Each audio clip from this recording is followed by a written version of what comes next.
भारत में गाय को माँ का दर्जा दिया जाता है। उसे गौ माता कहते हैं। उसकी पूजा की जाती है। ऐसा माना जाता है कि गाय में करोड़ों देवी देवताओं का वास है और कई तरह के कर्मकांड और पूजा अर्चना में भी गौमूत्र और गोबर का प्रयोग सामान्य बात है। गायों को मारना या बीफ खाना हिंदू कम्युनिटी में बहुत ही गलत माना जाता है। अधिकतर लोग तो बीफ खाने के बारे में सोच भी नहीं सकते, भले ही वो दूसरे एनिमल प्रोडक्ट्स इस्तेमाल करते हो। लेकिन आज की तारीख में भारत में इन जानवरों की स्थिति बहुत ही खराब है। और सच्चाई तो यह है कि गाय भैंसों की इस दर्दनाक स्थिति में और उनके मारे जाने में हम सबका हाथ है। हम में से अधिकतर लोगों ने शायद सोचा भी नहीं होगा कि बीफ और गौहत्या के पीछे का असली कारण क्या है।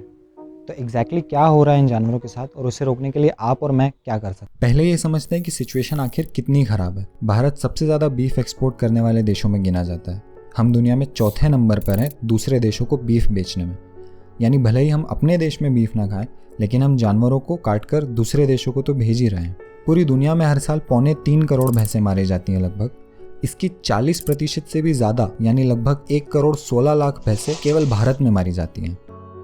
सरकार की agricultural and process food products export development authority, short में कहें तो एपीडा, सभी फूड प्रोडक्ट्स एक्सपोर्ट करने वाली कंपनियों को लाइसेंस देती है और यही एक रेड मीट मैनुअल भी पब्लिश करती है, जिसमें जानवरों के एक्सपोर्ट को लेकर काफ़ी सारी जानकारी और नियम कायदे वगैरह होते हैं। इस किताब में आपको शुरू में ही मिल जाएगा कि भारत भैंस का मांस एक्सपोर्ट करने में बहुत आगे, इनफैक्ट सबसे आगे। हमारे फाइनेंस मिनिस्टर से भी जब इस बारे में पूछा गया तो उन्होंने भी यही कहा कि हम गाय का मांस यानी बीफ नहीं भेजते, लेकिन भैंस का मांस यानी कारा बीफ एक्सपोर्ट करने देते हैं। The bull, calf or the cow we do not export.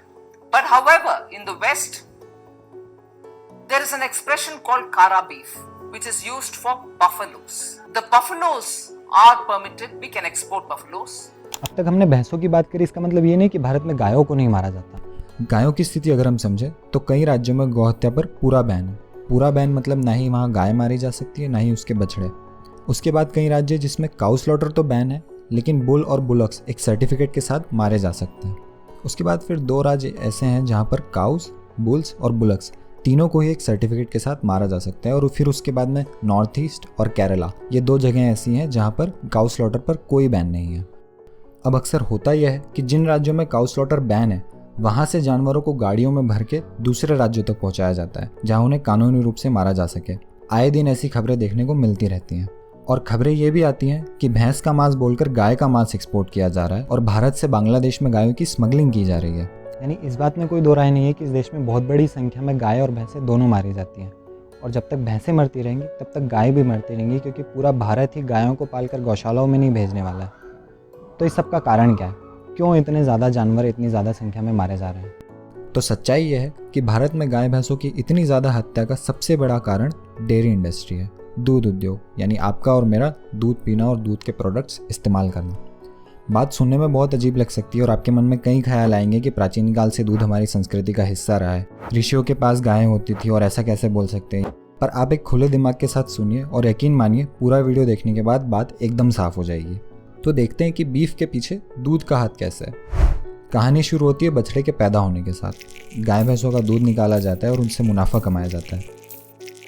अब डेयरी इंडस्ट्री के लिए दूध देने वाली गाय और भैंसें तो काम की है, लेकिन जो नर बछड़े हैं, गाय के हों चाहे भैंस के हों, और जो बूढ़ी गाय और भैंसें, वो डेयरी इंडस्ट्री के किसी काम की नहीं है। जानवर दूध तभी देता है जब उसे बच्चा होता है। तो यहाँ जो मादा बछड़े पैदा होते हैं, फीमेल, उन्हें तो दूध के लिए रख लिया जाता है, लेकिन जो नर बछड़े पैदा होते हैं उनकी डेयरी इंडस्ट्री को कोई ज़रूरत नहीं। दूसरी बात, एक गाय एक उम्र तक ही बच्चे पैदा कर सकती है। तो जब उसकी उम्र हो जाती है और वो बच्चे पैदा नहीं कर पाती या वो कम दूध देने लगती है और किसान पर बोझ बनने लगती है, तो भी वो गाय या भैंस किसी काम की नहीं रह गई। लेकिन किसान इन जानवरों से भी पैसे कमा सकता है, इन्हें बेचकर। ये गाय भैंसे और इनके बछड़े जाते हैं कत्ल खानों में, जहाँ ना सिर्फ इन्हें मांस के लिए बेचा जाता है, बल्कि उनकी स्किन से चमड़ा या लेदर भी बनाया जाता है। उसके बाद फिर ये बीफ विदेशों में एक्सपोर्ट होता है और भी ज़्यादा दामों पर वहाँ बेचा जाता है। तो इस तरीके से ये प्रक्रिया चलती है और मार्केट में जो बीफ बिक रहा है वो आता दूध उद्योग से ही है, उसकी जड़ डेयरी इंडस्ट्री ही है। अगर कोई भी आपको इस प्रोसेस से हटकर कुछ भी बताता है तो वो झूठ बोल रहा है। आज की तारीख में यही हो रहा है। बीफ इंडस्ट्री के पीछे डेयरी इंडस्ट्री का हाथ है। इसके प्रूफ के लिए हम सरकार की उसी रेड मीट मैनुअल का सहारा लेते हैं। इसमें पहला चैप्टर है लाइफ स्टॉक रिसोर्सेज का और वहीं आपको साफ शब्दों में मिल जाएगा कि जब जानवर दूध देने की उम्र के नहीं रहते तो उन्हें मांस के लिए इस्तेमाल कर लिया जाता है, साथ ही साथ नए पैदा होने वाले नर बछड़ों को भी।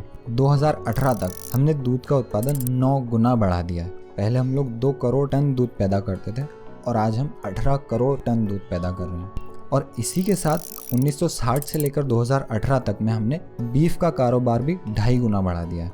मतलब ये दोनों चीज़ें साथ ही चल रही हैं। कुछ ही समय पहले मैंने भारत की मिनिस्ट्री की एक ट्वीट देखी। इसमें बड़ी खुशी से बताया जा रहा है कि ऐसी टेक्नोलॉजी डेवलप करने में हम सफल रहे हैं जिसमें कि 90% चांसेस है फीमेल काफ होने के, यानी मादा बछड़ा होने के। क्या इससे ये बात बिल्कुल साफ नहीं हो जाती कि नर बछड़े तो हमें चाहिए ही नहीं और वो डेयरी इंडस्ट्री पे सिर्फ एक बोझ है? ये सब सुनकर तुरंत आपको लगेगा कि समस्या दूध में नहीं है, समस्या तो हत्या में है। और आपके दिमाग में इस प्रॉब्लम के कुछ सॉल्यूशंस भी आ गए होंगे। सबसे पहले आपको लगेगा कि जानवरों को अपने साथ ही रखना चाहिए किसानों को, भले ही वो बूढ़े हो जाएं उसके बाद भी। तो मान लीजिए किसान के पास में एक जानवर है, अब उसको खिलाने का 2000 रुपये महीने का खर्चा लगभग आता है। फिर उसका बछड़ा पैदा होता है जिसको खिलाने का 1000 रुपये महीने का खर्चा आता है।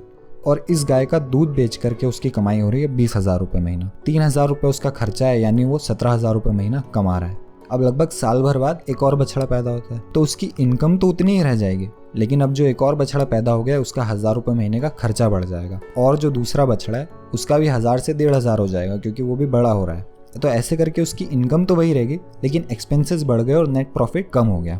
ऐसी सिचुएशन में किसान के पास 2 ही रास्ते हैं, या तो वो जो बछड़ा पैदा हुआ उसको खुला छोड़ दे या उसे पैसों के लिए बेच दे। जाहिर सी बात है किसान बेचना ही चुनते हैं, खासकर भैंस के बछड़े को। दूसरा सोल्यूशन आप कहेंगे कि सरकार को बीफ का एक्सपोर्ट ही बैन कर देना चाहिए। बहुत अच्छा सुझाव है, लेकिन अभी की सिचुएशन तो ऐसी है कि गाय भैंसों को मारने वाले लोग तो सिर्फ बैलेंस कर रहे हैं। अगर बीफ एक्सपोर्ट बिल्कुल ही बैन हो गया, यानी गाय भैंसें मरना बंद ही हो गई, तो ये सारे जानवर जाएंगे कहाँ? इस पर आप कहेंगे सरकार नई गौशालाएं खोले ताकि जानवरों को पनाह मिल सके या ऐसा कुछ।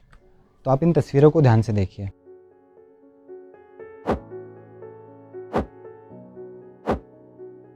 क्या आपको इनमें कहीं भी भैंस दिखाई दी? नहीं, सिर्फ गाय थी। याद कीजिए आखिरी बार आपने आवारा भैंस को गली में कब देखा था? शायद कभी नहीं। इससे पता चलता है कि भैंसों के कटने पर तो हम सबकी मंजूरी है ही। गायों के लिए तो हम एक बार को बोल भी देते हैं कि गौ हत्या गलत है और इसे रोकना चाहिए, लेकिन भैंसों के साथ तो ये हो ही रहा है। भैंसें तो दूध के लिए काटी ही जा रही है। इसका सोल्यूशन आप ये कह सकते हैं कि भैंसों को भी ले लिया जाए गायों के साथ, तो ऐसा हो ही नहीं सकता। जैसा हमने देखा 1 करोड़ से भी ज़्यादा भैंसें हर साल मारी जाती हैं, तो सरकार से ये उम्मीद कर ही नहीं जा सकती कि वो ना सिर्फ बीफ से होने वाले प्रॉफिट को छोड़ दे, बल्कि इस साल 1 करोड़, अगले साल 2 करोड़ और उसके बाद 3 करोड़ भैंसों को पनाह दे। आखिरी में हो सकता है आप कहें कि भैंसों को रहने दो, गायों को बचा लो, क्योंकि माता तो गाय होती है ना। तो ये बहुत ही अजीब बात होगी कि 2 जानवर एक ही तबेले में सालों तक रहते हैं, एक जैसा व्यवहार उनके साथ होता है, और जब टाइम आता है तो आप कहते हैं कि गायों को छोड़ दो और भैंसों को कटने के लिए बेच दो। ऐसा कौन सा बहुत बड़ा अंतर है गाय और भैंस में कि एक का हमारे दूध के लिए मारा जाना सही है और दूसरे का नहीं है? हम इतना सब कुछ करवाने को तैयार है सरकार से, NGO से, गौशालाओं से, लेकिन जो इस सब की जड़ है दूध, उस पर हम कोई चर्चा ही नहीं करना चाहते।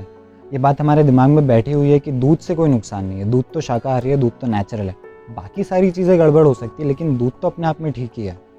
तो ऐसा बिल्कुल नहीं है। दूध को सपोर्ट करते हुए बाकी चीज़ों को मना करने की कोशिश करना कुछ ऐसा है जैसे एक जानवर हो और मैं कहूँ कि इस जानवर को मैं चोट तो देता रहूँगा, लेकिन बाकी के लोग मेडिकल एड तैयार रखें ताकि इसका जल्दी से जल्दी इलाज हो सके। गाय, भैंसें और इनके बछड़े, ये जानवर सीधा कत्लखानों तक नहीं पहुंच सकते। भारत में बीफ की बड़ी बड़ी कंपनियां नहीं हैं जो केवल मांस के लिए साल 2 साल गाय भैंसों को पाले। ऐसा भारत में नहीं होता। दूध की डिमांड ही इन जानवरों को कत्लखानों तक पहुंचाती है। भारत में एक छवि हमारे दिमाग में बैठी हुई है कि हम तो दूध के लिए इस्तेमाल किए गए जानवरों को अपने परिवार का सदस्य मानते हैं, उन्हें बड़े प्रेम से रखते हैं। इस वीडियो में बताई गई जानकारी के बाद भी हो सकता है कुछ लोगों को ये लग रहा हो कि वो मेरे दूर के रिश्तेदार भी गाय भैंस पालते हैं और वो बहुत अच्छा रखते हैं। तो आप पता लगाइए कि अगर वो पिछले 10 सालों से इस व्यापार में है और जब उन्होंने शुरू किया था तब उनके पास 10 जानवर थे, तो क्या आज उनके पास 50, 60, 70 जानवर हैं? और अगर हैं तो क्या उनमें से आधे सांड और बैल हैं? क्या दूध ना देने वाली गाय भैंसें भी हैं? अगर हैं तब तो बहुत अच्छी बात है, और अगर नहीं है तो या तो उन्होंने खुला छोड़ दिया या उन्हें कटने के लिए बेच दिया। अब इसमें कोई कह सकता है कि वो तो सभी जानवर गौशालाओं में देकर के आते हैं, तो जैसा मैंने कहा गौशालाओं में भैंसें और उनके बछड़े नहीं मिलेंगे आपको, और उनका क्या होता है उसकी हम डिटेल में चर्चा कर ही चुके हैं। अब मैंने जानवर खुला छोड़ने की बात करी। अगर गाय है तो या तो गौशाला में दे सकते हैं, अगर भैंस है तो कटने के लिए बेच सकते हैं, या फिर उसे खुला छोड़ सकते हैं। अब कहना मुश्किल है कि खुला छोड़ने में और मरने के लिए बेचने में ज़्यादा बुरा क्या है। खुले छोड़े हुए जानवर खाने की तलाश में आसपास लोगों के खेतों में घुस जाते हैं, जो लोगों को पसंद नहीं आता ऑब्वियसली, और वो जानवरों को सज़ा देते हैं। या फिर ये जानवर भूखे घूमते रहते हैं और या फिर ये प्लास्टिक खा लेते हैं, बीमार हो जाते हैं और ऐसे या वैसे इस तरीके से या उस तरीके से अक्सर दर्दनाक मौत ही मरते हैं। और यहाँ हिंदू मुस्लिम की कोई बात नहीं है कि मुस्लिम ही अधिकतर इस कारोबार से जुड़े हुए हैं और हिंदू इससे दूर ही रहते हैं, या मुस्लिम ही तो बीफ खाते हैं, पहले उनको बोलो कि बीफ खाना बंद करें तब हम दूध छोड़ेंगे। ऐसा नहीं है। ये इसलिए कहा जा रहा है क्योंकि जैसे ही बीफ की बात आती है तो माहौल कुछ ऐसा है कि लोग मुस्लिमों का समझकर बीफ और पर्यावरण पर उसके बुरे प्रभावों की बात कर लेते हैं, लेकिन वो इस बारे में कुछ नहीं कहते कि भारत में वही जानवर मारे जा रहे हैं जो असल में दूध के लिए पैदा हुए थे। इसके अलावा एक तीसरी चीज़ आपके मन में और आ सकती है कि गोबर खाद वगैरह के लिए बूढ़ी गायों को रखना चाहिए। तो इसका जवाब सीधा सा है कि गोबर और गौमूत्र तो जवान गाय भी दे सकती है और वो दूध भी देती है। तो किसी व्यापारी के पास बूढ़ी गाय रखने का कोई कारण नहीं बचता है। वो बूढ़ी गाय को बेचकर दूध देने वाली गाय ले आएगा, इससे उसका डबल फ़ायदा होगा, चाहे जैसे देख लीजिए इसको। तो गौहत्या को पूरी तरह से बंद करने का समाधान एकमात्र यही है कि हम सभी दूध और दूध से बने प्रोडक्ट इस्तेमाल करना छोड़ दें। इसके अलावा यहाँ वहाँ तिकड़म लगाने से समस्या बनी रहेगी। जब तक दूध पिया जाएगा तब तक गाय भैंसें मरेंगी और जितना ज़्यादा दूध पिया जाएगा उतनी ज़्यादा गाय भैंसें मरेंगी। अगर इसे जड़ से ख़त्म करना है तो समाधान केवल और केवल एक है, दूध और दूध से बनने वाले सभी प्रोडक्ट्स का बहिष्कार। अब जैसे हमने दूध पीने के पक्ष में 3 तर्क देखे, वैसे ही दूध ना पीने के खिलाफ भी 3 तर्क लोगों के मन में अक्सर आते हैं। पहला ये कि अगर दूध की डिमांड खत्म हो गई तब तो गौहत्या और बढ़ जाएगी, क्योंकि अभी जो जानवर हैं तबेलों में वो भी कत्ल खाने चले जाएंगे या सभी गाय भैंसें सड़क पर आ जाएगी। तो यहाँ पर समझिए कि कल के कल पूरा भारत दूध छोड़ देगा, ऐसा नहीं होने वाला। 20, 30, 40 साल भी लग सकते हैं धीरे धीरे लोगों को ये बात समझने और दूध छोड़ने में। इसका मतलब बदलाव बहुत धीमी गति से होने वाला है। हाँ बिल्कुल, अगर किसी व्यक्ति को दिखेगा कि दूध का धंधे में फ़ायदा नहीं है तो उसके पास जितने भी जानवर है वो उनको बेच कर या सड़क पे छोड़ के कुछ और करने लगेगा। ये होगा, लेकिन उसके बाद और गाय भैंसें पैदा नहीं होंगी तो सड़क पर नहीं आएंगी और ना ही कटेंगी। अब आपको लगेगा कि ऐसे तो गाय भैंसें विलुप्त हो जाएगी, तो ऐसा भी नहीं होगा। हालांकि इन पशुओं की जनसंख्या ज़रूर कम हो जाएगी, क्योंकि अभी तो हालत ये है कि गाय एक तरफ दूध दे रही होती है और दूसरी तरफ वो प्रेग्नेंट होती है, और लगभग हमेशा ही प्रेग्नेंट रहती है जितने भी 4, 5, 6, 7 साल वो जिंदा रहती है कत्ल खाने जाने से पहले। अगर दूध का धंधा बंद हो भी गया तो भी गौशालाओं और अभ्यारण्यों यानी सेंचुरीज में तो गाय रहेंगी, हो सकता है कुछ जंगलों में भी रहे, और ऐसे करके गाय और भैंसें दोनों कम संख्या में या कहें कि एक सीमित संख्या में भारत में रहेंगी। अब हो सकता है इससे कुछ लोगों को तकलीफ हो कि भाई गायों को उनका स्टेटस गिरा दिया या उनकी जनसंख्या इतनी कम कर दी और अब वो सिर्फ गौशालाओं में और सेंचुरीज में ही पाई जाएंगी। तो देखा जाए तो उनके लिए यही अच्छा है। 30 करोड़ गाय बार बार ज़बरदस्ती प्रेग्नेंट हो, उनका बच्चा उनसे अलग कर लिया जाए और आखिरी में उन्हें कत्ल खाने भेज दिया जाए। क्या इससे अच्छा ये नहीं होगा कि 1, 2, 3 करोड़ गाय गौशालाओं और सेंचुरीज में रहें? देखिए, जो नर बछड़ा आज पैदा हो गया है उसका तो भविष्य तय है। भले ही आप आज ही दूध पीना छोड़ दें, उसे तो बूचड़ खाने ही जाना है। दूध छोड़ने के पीछे पूरा लॉजिक ये है कि और नर बछड़े ऐसी परिस्थिति में कम से कम पैदा ना हो। दूध छोड़कर जो पैदा हो गए हैं शायद उन्हें तो आप नहीं बचा पाएंगे, पर गाय भैंसों से हर साल ज़बरदस्ती बच्चा पैदा करवाने के इस चक्र को तोड़ने में आप बहुत बड़ा योगदान देंगे। अगर कल्पना करना ही है तो जो गाय भैंसें पैदा हो गई हैं उनमें से एक सीमित संख्या को गौशालाओं और सेंचुरीज द्वारा बचा लिया जाएगा, लेकिन अच्छी बात यह होगी कि और गाय भैंसें इस कुचक्र से बच जाएंगी। ना उनकी जनसंख्या बहुत ज़्यादा बढ़ेगी, क्योंकि प्राकृतिक रूप से जानवर हमेशा प्रेग्नेंट रहने वाला नहीं है जैसा कि उन्हें डेयरी फार्म में किया जाता है, और ना ही वो विलुप्त हो जाएंगे क्योंकि गौशालाएं, सेंचुरीज और जंगल हैं। अब कुछ लोगों को लगेगा कि भाई गौशालाओं की हालत तो बड़ी ख़राब होती है, वहाँ पर गाय भूखी मरती रहती है। तो देखिए, प्रॉब्लम गायों की कम, मिसमैनेजमेंट की ज़्यादा है, और उस मिसमैनेजमेंट का एक बहुत बड़ा कारण है कि छोटी सी गौशाला में कई सारे जानवर ठूस दिए जाते हैं। अब ऐसा इसलिए होता है क्योंकि डेयरी इंडस्ट्री लगातार जानवरों को या तो कत्ल खाने बेच रही है या उन्हें सड़क पर छोड़ रही है, और डेयरी इंडस्ट्री के द्वारा छोड़े गए और बेचे गए जानवरों की संख्या इतनी ज़्यादा है कि आज भारत में जितनी गौशालाएं हैं उन सभी को अगर प्रॉपर फंडिंग भी मिलने लग जाए तो भी वो नहीं संभाल पाएंगे। कहने का मतलब यह है कि बिना दूध को छोड़े गौशालाएं भी हमारी मदद नहीं कर सकती, क्योंकि हर साल करोड़ों गाय भैंसें कटने को जाती हैं। गौशालाएं कितनों को बचाएंगी?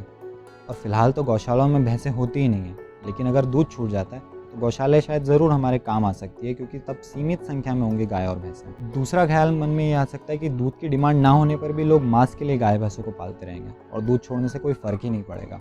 देखिए, ये सवाल तो उठना ही नहीं चाहिए, क्योंकि भारत में जानवर पालने वाले लोग कोई बहुत अमीर नहीं है। एक भैंस को 1.5-2 साल तक कोई व्यक्ति तभी रख सकता है जब उसका दूध बेचकर मुनाफा हो रहा हो। बिना दूध के उस जानवर को रखना आर्थिक रूप से व्यवहार्य, इकोनॉमिकली वायबल नहीं रहेगा। इसमें तो बहुत सोचने की भी ज़रूरत नहीं है कि बंदे को चारे और रखरखाव का खर्चा ही भारी पड़ जाएगा। और अगर इस सब के बाद भी कोई मांस के लिए एक गाय पालता है तो उसको बहुत ज़्यादा दाम पर बेचना होगा, मतलब उसके खरीदार ही नहीं होंगे। हम पहले ही देख चुके कि कैसे दूध का व्यापार बढ़ने के साथ साथ बीफ का व्यापार बढ़ा है। ठीक उसी प्रकार से जब दूध का व्यापार धीरे धीरे घटेगा तो बीफ का व्यापार टिका रह जाए, ऐसा हो ही नहीं सकता। तीसरा तर्क ये कि दूध से लोगों का घर चलता है। तो देखिए, जैसे जैसे दूध की डिमांड कम होगी, पौधों के दूध की डिमांड बढ़ेगी। सोयाबीन, मूंगफली के दूध घर पर भी बनाए जा सकते हैं और उनसे छोटे बड़े दोनों स्तरों पर व्यापार किया जा सकता है। ठीक इसी प्रकार से दूध से दही, पनीर वगैरह भी बन सकता है और उसका भी व्यापार हो सकता है। अब जब वनस्पति दूध की डिमांड बढ़ेगी तो ये सब सोयाबीन, नारियल, मूंगफली वगैरह उगाएगा कौन, और इससे फ़ायदा किसको होगा? किसानों को। अभी सरकार दिल खोलकर डेयरी फार्म के लिए सब्सिडी देती है। जब दूध की डिमांड कम होकर दूसरे प्रोडक्ट्स की डिमांड बढ़ेगी तो क्या वही पैसा किसानों को दूसरी तरह से समर्थन देने में इस्तेमाल नहीं किया जा सकता? इसके अलावा जीव भावना जैसी संस्थाएं हैं जो यही काम करती हैं। वो किसानों को पशु उद्योग छोड़कर वीगन, ऑर्गेनिक खेती और दूसरे तरीकों से मुनाफा कमाने में मदद करती है। कुल मिलाकर बात यह है कि अगर आपको लग रहा है कि दूध का व्यापार धीरे धीरे कम होने से किसान भूखे मरने वाले हैं, तो ऐसा नहीं होगा। किसानों के पेट पे लात मारने की बात यहाँ बिल्कुल भी नहीं हो रही है। इस वीडियो का सार यह है कि अगर हम सच्ची गौ सेवा करना चाहते हैं, अगर हम सच में चाहते हैं कि गौहत्या हमेशा के लिए खत्म हो जाए और गाय भैंसों को इस पीड़ा से मुक्ति मिले, अगर हम केवल बोल वचन से आगे बढ़कर गौहत्या रोकने के लिए ठोस कदम उठाना चाहते हैं, तो हमें सबसे पहले दूध और दूध से बने सभी प्रोडक्ट्स छोड़ना होगा।